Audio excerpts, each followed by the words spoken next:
आसपास सहयोग बहुत जोर में फैल रहा है।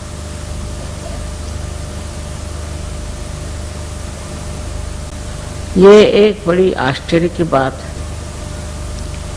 कि दिल्ली शहर राजधानी है और यहाँ अधिकतर लोग सत्ता लोलुप हैं। जो सत्ता पर है उनके आगे पीछे लोग दौड़ते हैं। लेकिन ये सब होते हुए भी अपनी आत्मशक्ति को खोजना, अपना आत्मबोध कराना और आत्म साक्षात्कार को प्राप्त होना, ये इच्छा रखना ही बहुत आश्चर्यजनक है। मुझे ऐसी उम्मीद नहीं थी, क्योंकि ये सूक्ष्म चीज है, अत्यंत सूक्ष्म है। ऊपरी तरह से हम हर चीज को बहुत मानते हैं। जैसे है, मैंने बहुत बार आपके सामने उदाहरण दिया कि एक सुंदर सा चित्र अगर आप देख रहे हैं और उस चित्र में बरसात हो रही है, बहुत सुंदर फूल हैं, पक्षी उड़ रहे हैं और आप चित्र को देख के बहुत खुश हो रहे हैं। लेकिन उस चित्र की जो अनुभूति है वो आप में नहीं, इसलिए उसकी अनुभूति लेने की आवश्यकता है। और अनुभूति लेने के लिए एक बहुत सूक्ष्म विचार चाहिए। वो सूक्ष्म विचार आपके अंदर जागृत हो गया, यही कमाल है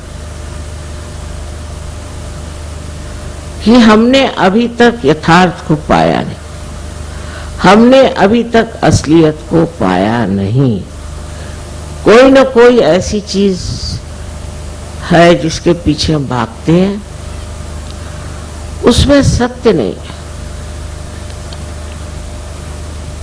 और इस प्रकार मनुष्य कहां से कहां भटक जाता है। बाह्यता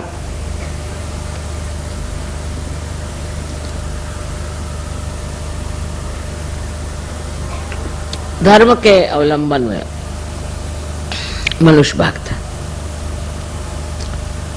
मेरा ये धर्म है, मैं बड़ा ऊंचा हूं। दूसरा कहेगा मेरा धर्म है, मैं बड़ा ऊंचा।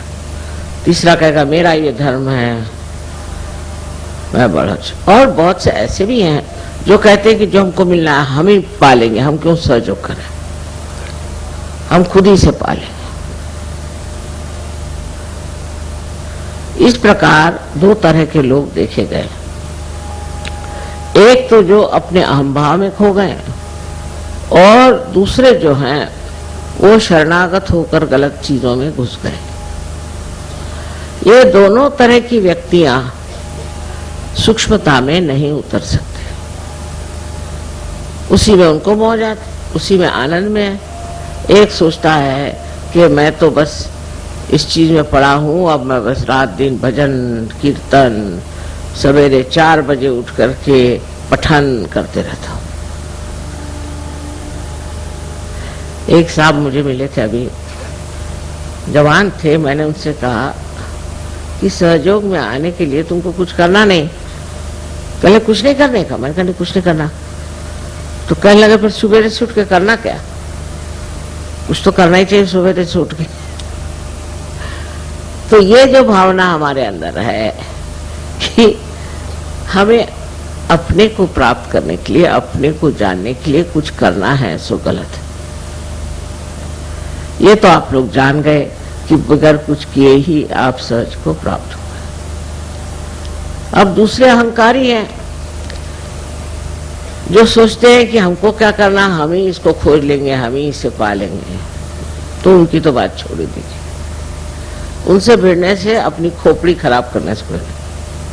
और दुनिया में सभी लोग होंगे ऐसे, ये भी सोचना मेरे ख्याल से गलत बात है। बहुत से लोग लेकिन इस कलयुग में परिवर्तित हो जाएंगे।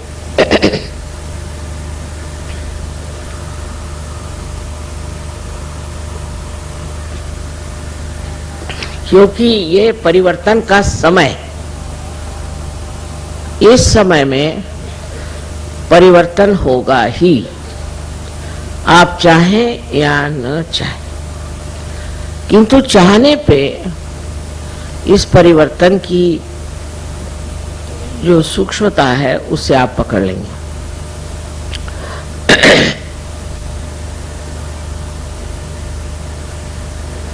उदाहरण के लिए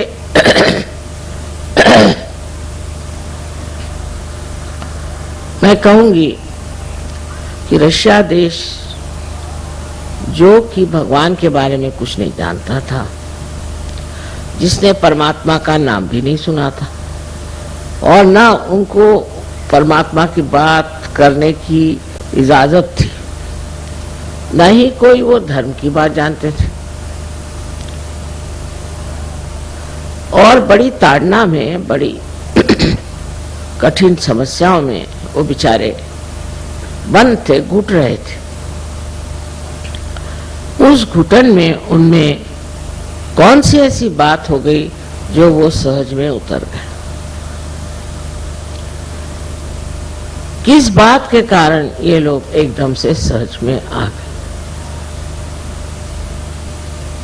वो बात है जिसे हम कहते हैं कि अपने को पहचानना।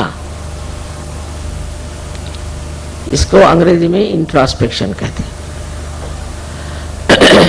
हम अगर ये समझे बैठे कि हम परिपूर्ण हैं तो कार्य नहीं हो सकता। हमको ये देखना चाहिए कि हमारे अंदर कौन से दोष हैं, और सहयोगी होने के बाद भी ये देखना अत्यावश्यक है। सहयोग फैल रहा है, फैलती हुई चीज फट भी जाती है, और जो हमारे अंदर सूक्ष्म से सूक्ष्म ऐसे दोष हैं वो पकड़ लेते हैं। मैं इस बार आई तो सुना कि नोएडा के जो गाने वाले थे उनमें 2 भाग हो गए। फिर सुना कि ये नोएडा में भी 2 ग्रुप हो गए, फिर और जगह भी ऐसे 2 ग्रुप हो गए, कहीं 4 ग्रुप हो गए, कहीं 5 ग्रुप। ये बहुत खतरनाक चीज है। अब ग्रुप कैसे बनते हैं इसको बारीकी से देखना चाहिए। ईसा मसीह ने कहा था कि बिवेयर ऑफ मर्मरिंग सोल। कुछ लोगों की आदत होती है कि वो कुछ न कुछ किसी के दोष देकर बोलना शुरू कर देते कि उनका ऐसा है, उनका वैसा है। फिर 4 और इकट्ठे हो जाते हैं, फिर 10 और इकट्ठे हो जाते हैं। आप दूसरों का दोष देखने के लिए अगर आए हैं तो बेहतर है आप किसी न्यूज़पेपर में चले जाइए। यहां तो आप अपने को पूर्णतया एक आत्म साक्षात्कारी बनाने के लिए आए। तब अपने ही दोष देखना ठीक है, क्योंकि अपने दोष हम ही ठीक कर सकते हैं, दूसरे तो ठीक नहीं कर सकते। दूसरों के दोष देखने से हमारे दोष कैसे ठीक होंगे ये मेरी समझ में नहीं आता। इसलिए इस तरह की जो एक विशेष तरह की हस्ती होती जिसे मर्मरिंग सोल कहा गया, जो दूसरों के बारे में बताते रहते हैं। मेरे सामने भी चलता है, उन्होंने ऐसे किया, उन्होंने वैसे किया, उन्होंने, आपने क्या किया?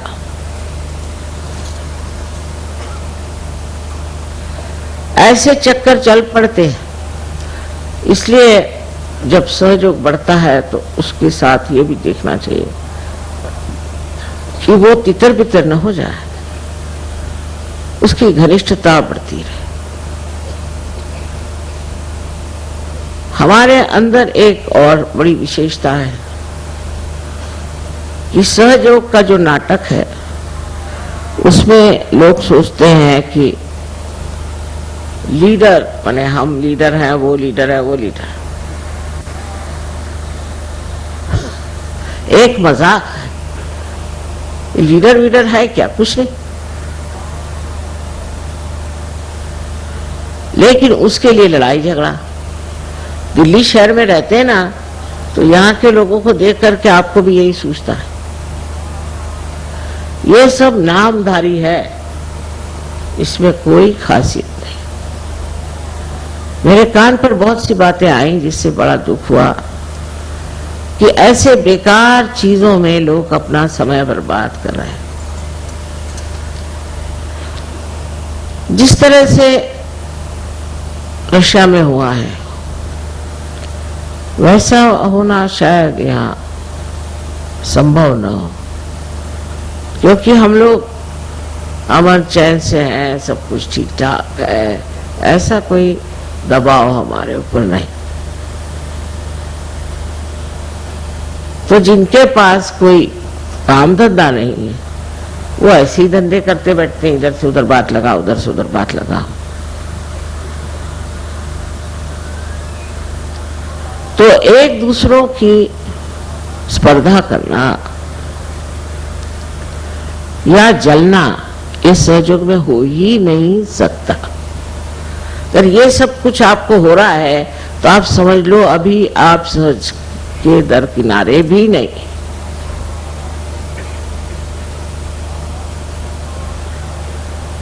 अपनी ओर नजर करके देखिए कि आप क्या क्या गंदगी इकट्ठी किए हुए हैं, जिनकी सफाई होना नितांत आवश्यक। अपना देश तो मशहूर है कि हम लोग बहुत झगड़ालू हैं, आपस में झगड़ते ही रहते हैं, कभी एक दूसरे से पटती नहीं। और हम तो कहते हैं ये प्रेम की महान शक्ति है। इस महान शक्ति में भी अगर यही कार्य हो रहा होगा तो आप में सूक्ष्मता कैसी आएगी और आप उस परमानंद का अनुभव कैसे लेंगे, मेरी समझ नहीं आता।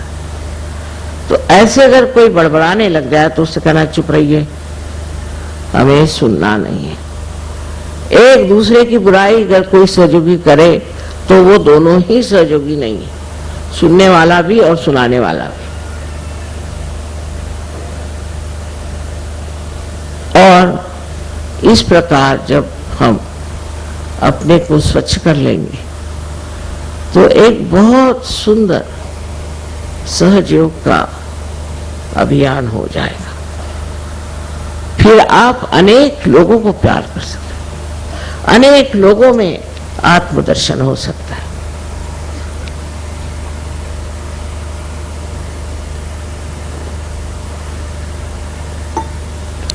अब अपनी जिम्मेदारी को आप समझें। आज संसार में रोज अखबार पढ़िए तो रोना ही आता है, क्या न क्या गड़बड़ हो रही है, हर तरफ से कैसा आतंक मचा। ऐसी समय में आप संत हो गए, आप आत्म साक्षात्कार हो गए, आप इतने ऊंचे स्थान पर चले गए। अब आपकी जिम्मेदारी ये है कि ये जो कुछ गड़बड़ियां हैं इसको अपने आत्मबल से रोक लो, इसे ठीक करें। आपको लड़ने झगड़ने की किसी चीज की जरूरत नहीं है, क्योंकि आपके अंदर वो आत्मबल है जिस बल बूते पर आप ये जो तनाव, जो झगड़े, जो आफते आज अपने देश में हैं, उन्हें पूरी तरह से आप ठीक कर सकते। दूसरी सहयोग की महत्ता ये है कि जो ये लोग अपने को आज तक समझे बैठे हैं कि वह हम कुछ भी करें, चोरी करें, चकारी करें, ये करें, वो करें, चल नहीं सकता। अब सब चीज जो है प्रकाशित होगी, सब चीज प्रकाश में आएगी। जो गड़बड़ करेगा वो प्रकाश में आएगा। इसलिए आपको सतर्क रहना चाहिए और ऐसे लोगों के पीछे जाने की कोई जरूरत नहीं।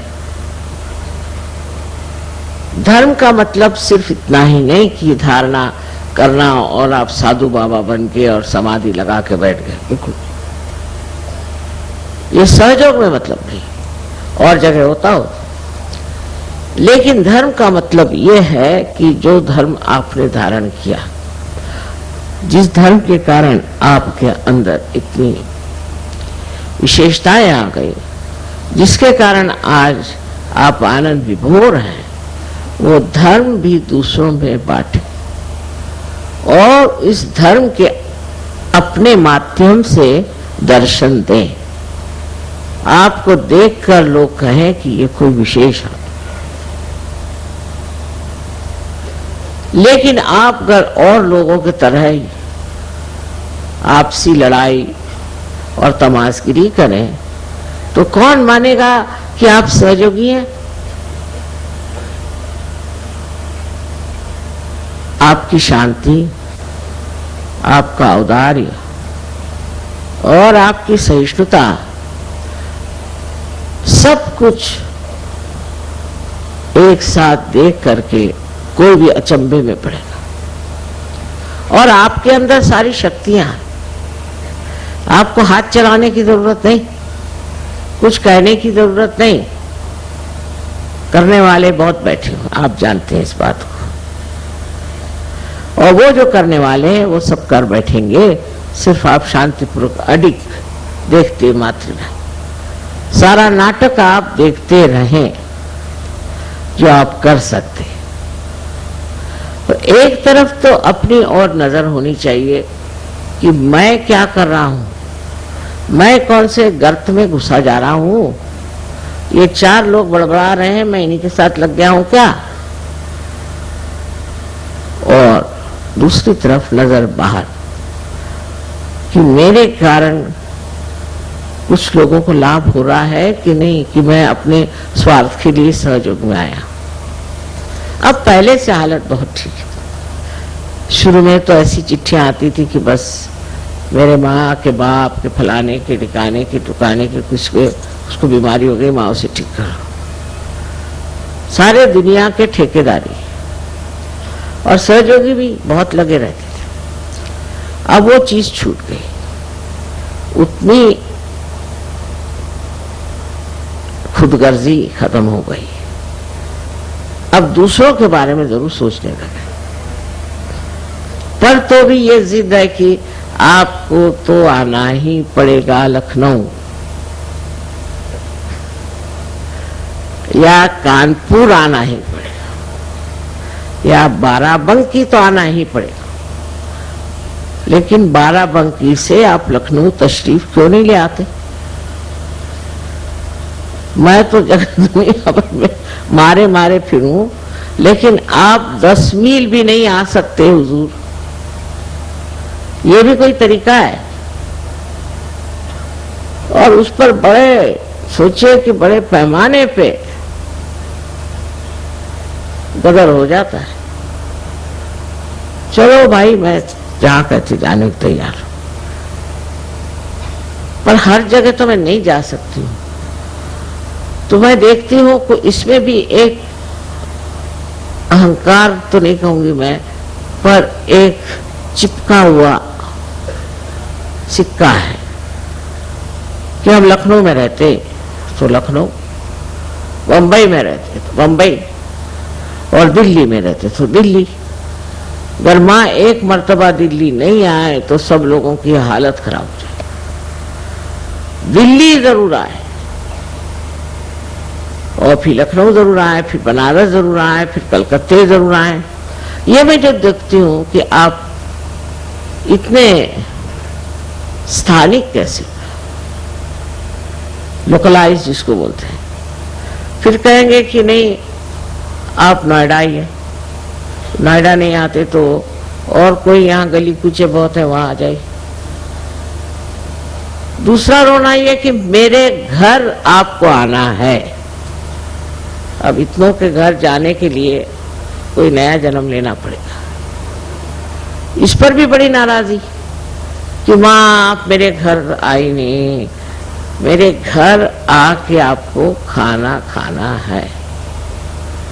फिर ये मेरा बेटा है, फिर ये मेरा पति है, मेरी पत्नी है, मेरा मेरा मेरा मेरा मेरा। जब तक ये ममत्व नहीं छूटने वाला तब तक आप सहयोग में कैसे उतरेंगे?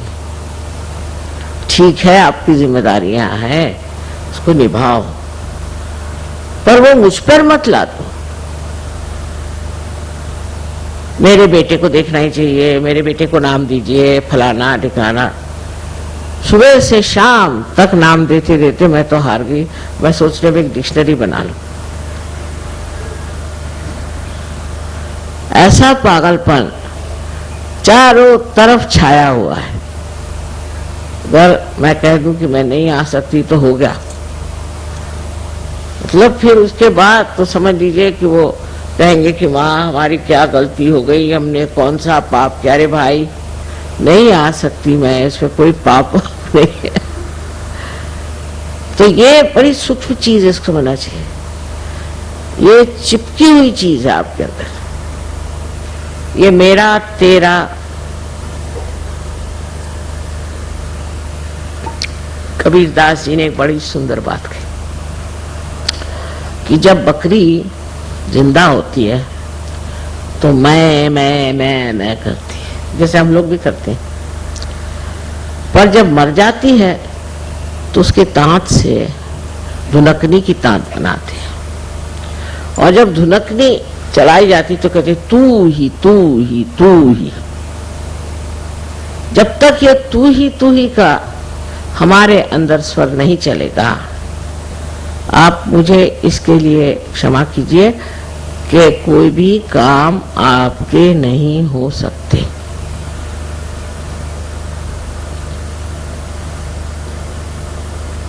अगर आप करके सब दिखा सकते हैं तो कर लीजिए, पर अगर आप उस पर छोड़ने की क्षमता रखें और कहें तू ही तू ही तू ही, तो वो तो करके दिखाई देगा। और जिसने इसका अनुभव किया वो तो तू ही भी नहीं कहता, वो जानता है कि वो है। ऐसे काम बनते हैं कि मुझे एक साहब बता रहे थे कि रोज कम से कम 20-25 मिराकल्स घटित होते हैं हमारे साथ। तो अब सोचने की बात क्या रही, जब आप परमात्मा के साम्राज्य में आ गए, पूरी तरह से आपको ये विश्वास कर लेना चाहिए कि एक आप बहुत महत्वपूर्ण नागरिक हैं उस साम्राज्य के जहां पर सारे देवदूत आपके शरण में हैं। जो कुछ भी कमी हो उसे वो पूरी कर देते, लेकिन उसका देखना भी आना चाहिए, उसकी दृष्टि भी होनी चाहिए। अगर आपके ऊपर हजारों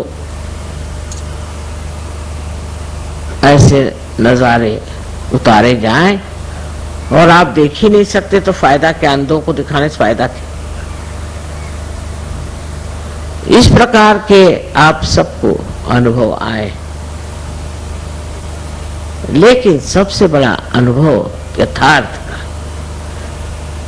यथार्थ माने वास्तविकता। यह अनुभव जितना सूक्ष्म है उतना ही वो विस्तार पूर्वक है। यथार्थ में जब आप देखते हैं तो आपको दिखाई देगा कि आप कोई छोटे नहीं हैं, और आप बिल्कुल छोटे भी हैं और तो भी आप सारे आकाश में समाये। जैसे कि एक बूंद समुद्र में मिल जाए तो वो क्या देखती है कि वो समुद्र हो गई। अब समुद्र जहां जाए, जहां ले जाए, जो करे उसके साथ वो घूमती रहती, भटकती रहती, नाचती रहती। उसको अपना अस्तित्व ही जब नहीं रह गया तो वो झगड़ा किससे करे? और और क्यों करें? जो हमारी जिंदगी थी उससे हम बहुत बेहतर हो गए, ये तो बात माननी पड़ेगी, इसमें तो कोई शक नहीं। लेकिन अभी थोड़ा सा रास्ता और तय करना है। पहले तो अपने ममत्व को देखो। इस ममत्व के कारण अनेक प्रश्न खड़े हो जाते हैं।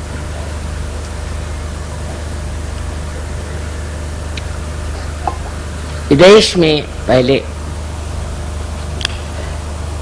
माँ बाप बच्चों की कदर नहीं करते थे, बिल्कुल नहीं। यहां तक कि वो चाहते भी नहीं थे बच्चे हो, और हो जाए तो जो चाहते थे कि मर जाए तो अच्छा। और जब सहज में आ गए तो चिपक गए बच्चों से, फिर उनके लिए बच्चों के सिवा और कोई सवाल ही नहीं रह गया, बच्चे ही सब कुछ होगा। अजीब चीज है, एक तरह से छूटे तो दूसरे को चिपक गए। और हमारे देश में तो ये चिपकन बहुत जबरदस्त है। हम लोग यही सोचते हैं कि बच्चों के करता धरता हम हैं।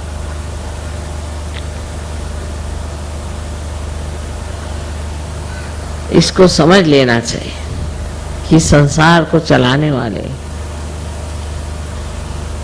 परमात्मा और उनकी परम शक्ति, वो सब इस आपके बच्चे परिवार सबको देख रहे हैं। उनसे अच्छा तो आप नहीं देख सकते, तो आप क्यों बेकार में परेशान हैं? बार बार आप पूछेंगे भाई बच्चा कैसे, बच्चे की हालत कैसी है, फिर बच्चे से कोई बचा रहा तो फिर बीवी, फिर पति, फिर अम्मा, ये ऐसे ऐसे रिश्तेदारी है। उसका निबाह करना दूसरी बात है, पर उसमें बह जाना दूसरी बात है।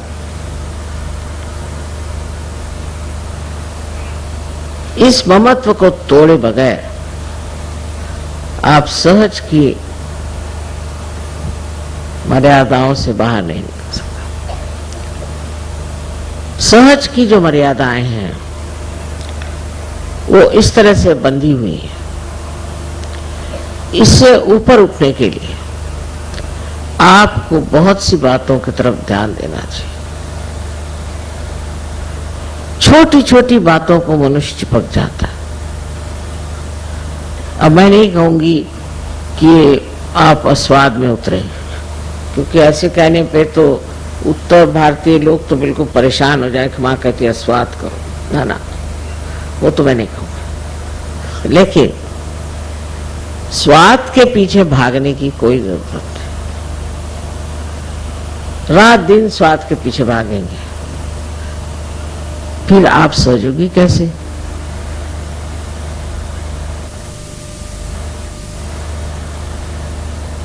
कोई भी बात करने से आपको आत्मानंद की अनुभूति होनी चाहिए। सो कैसे? हर एक चीज की ओर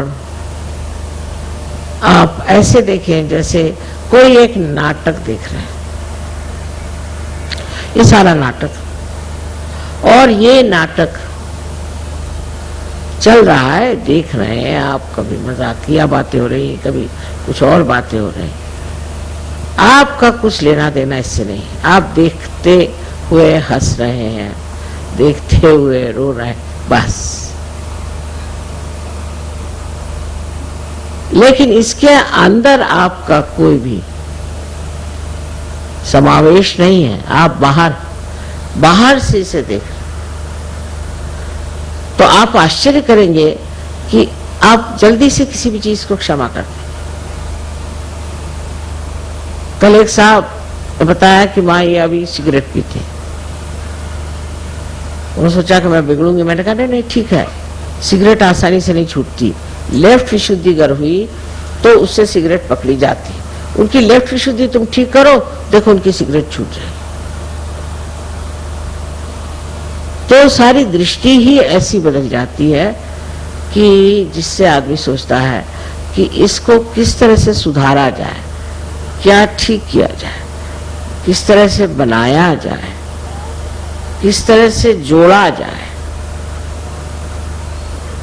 एक तरह की जो आज तक बुद्धि हमारी विश्लेषण एनालिसिस को करती थी, वो सिंथेसिस, वो सब जोड़ने की क्रिया करती, और उस जोड़ने को जो हम चाहते हैं, पूरी तरह की मदद परमात्मा से मिलती है। आप समझ लीजिए कोई आकर मेरे पास किसी बुराई करता एक बार, ये तो हमारी आदत कभी कभी छूटती नहीं ना, तो मेरे पास भी आके बताते हैं वो आदमी ऐसा वैसा, तो कुछ थोड़ा झूठी हो, मैं उससे कहती हूँ अरे भाई वो तो तुम्हारी तारीफ ही तारीफ कर रहा था।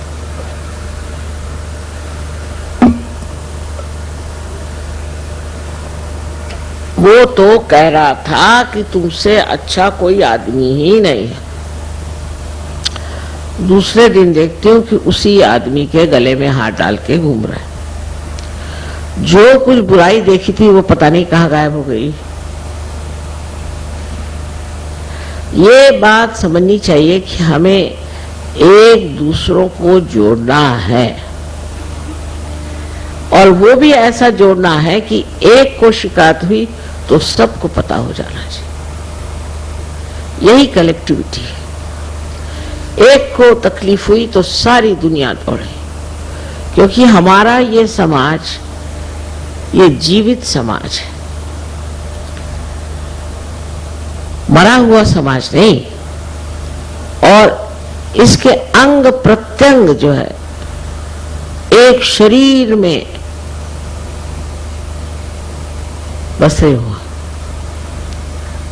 बस इस उंगली को तकलीफ होती है तो सारे शरीर को तकलीफ होती है। इसी प्रकार हमें भी सोचना चाहिए। अब ये सोचने में ये हुआ कि हम पुरानी दिल्ली वाले अगर अलग हुए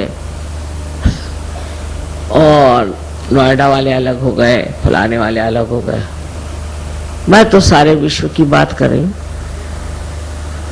और आप यहाँ गले कूचे की बात करें।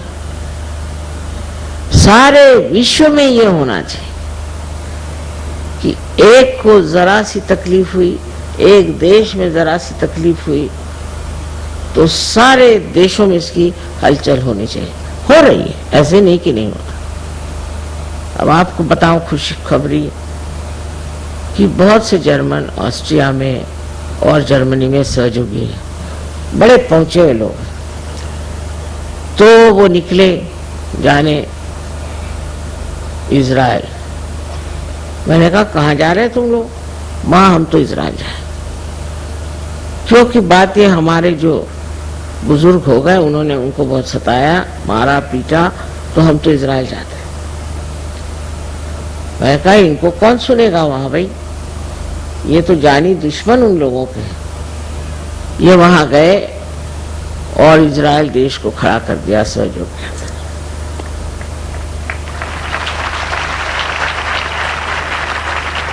अब उससे और एक अच्छी बात बता, बड़ी खुशखबरी।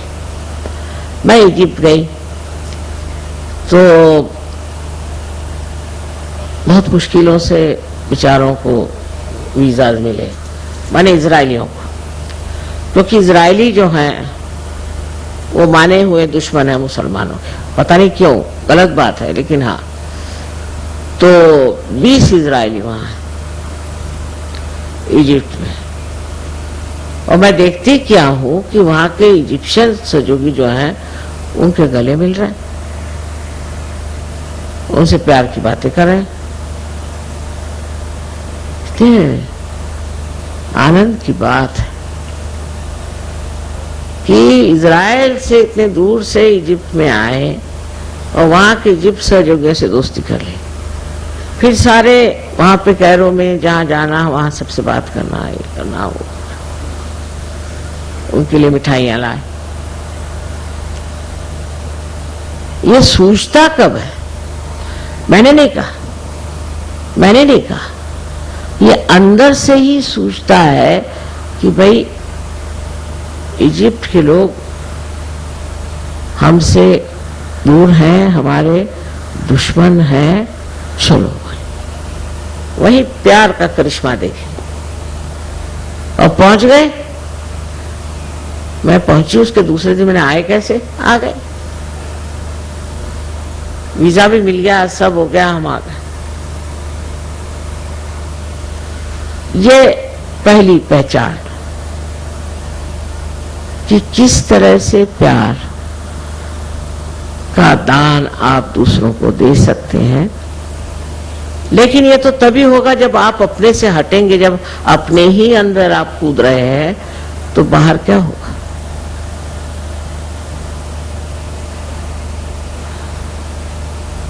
अब कल मुसलमानों ने जो कव्वाली गाई, आप लोगों ने खूब मजा उठाया, देखा।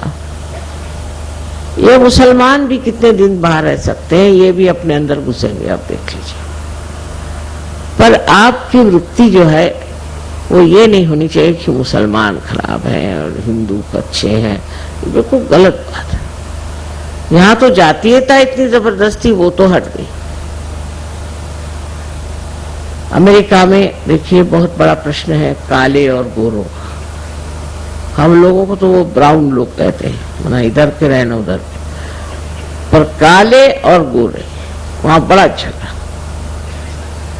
लेकिन सहयोग में आपको समझ में नहीं आएगा, सब बैठे हैं, कोई काले हैं, कोई गोरे हैं, कोई ब्राउन है, सब सहयोग में बैठे, और किसी को ख्याल तक नहीं आता कि किसकी चमड़ी कौन से रंग की है, बिल्कुल नहीं। एक दिन मैंने किसी से पूछा कि साहब वो हैं तो वो गोरे हैं, तो हम देखा नहीं, माँ पता नहीं, फिर सोचने लगा, देखा नहीं, देखा ही नहीं तुमने, हाँ हमने देखा नहीं। ये तब होता है जब वो सूक्ष्मता अंदर में प्रकाशित होती है, और ये सूक्ष्मता प्यार की है। प्रेम से जब आप किसी को देखते हैं, एक माँ है, उसको शायद वो गोरा बच्चा हो जाए चाहे काला बच्चा हो जाए, वो सबको अपने जी से लगाती है। उसको इतना नहीं विचार आता कि मैं गोरी हूं, मेरा बच्चा काला है, वो तो नहीं ना ऐसा सोचती। ऐसे ही ये प्यार की शक्ति है, इस शक्ति के कारण ही सब एक हो सकते हैं।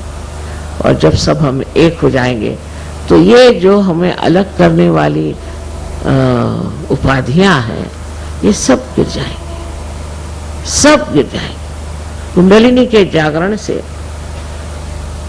जब आप अपने ब्रह्मरंध्र को छेद कर इस चारों तरफ फैली हुई पवित्र, शुद्ध, निर्मल प्रेम शक्ति को प्राप्त होते हैं, तो वो शक्ति ही आपको ये प्रदान करती है। और आपको इसमें मजा आता है। पहले मजा आता था किसी से द्वेष करने में, अब मजा आता है प्यार करने में। अब यहां से बहुत से लोग प्रदेश में गए, वहां से मुझे खबर भेजते, माँ यहाँ आओ, यहाँ सहयोगी बहुत कम है, हम चाहते हैं यहाँ सहयोग चले। इस प्रकार की जो एक भावना, नहीं तो ज्यादातर लोग जो बाहर जाते हैं को यही लगता है कि अब क्या मौज करें, चलो शराब पिए, ये करें वो करें। इन सहयोगियों को एक ही बीमारी कि और सहयोगी कहाँ से आएंगे, बगैर सहयोगी हम कैसे जी सकते हैं, ना क्लब जाएंगे नहीं कुछ करेंगे, बस उनको यही एक लगा। तो इस प्रेम शक्ति से एक सूक्ष्म आनंद भी झरता है। उसी के कारण हम ऐसे एक साथ एक स्वर में डोलते हैं। हमारे मेयर साहब इटली में कहने लगे कि हम लोग चर्च में जाते हैं तो 15 मिनट बाद घड़ी दिखने लगती, और जैसे आधा घंटा होता है तो सब लोग भाग खड़े हो जाते। और आप क्या जादू करते हैं कि 9-9 घंटे लोग बैठे हुए अंदर।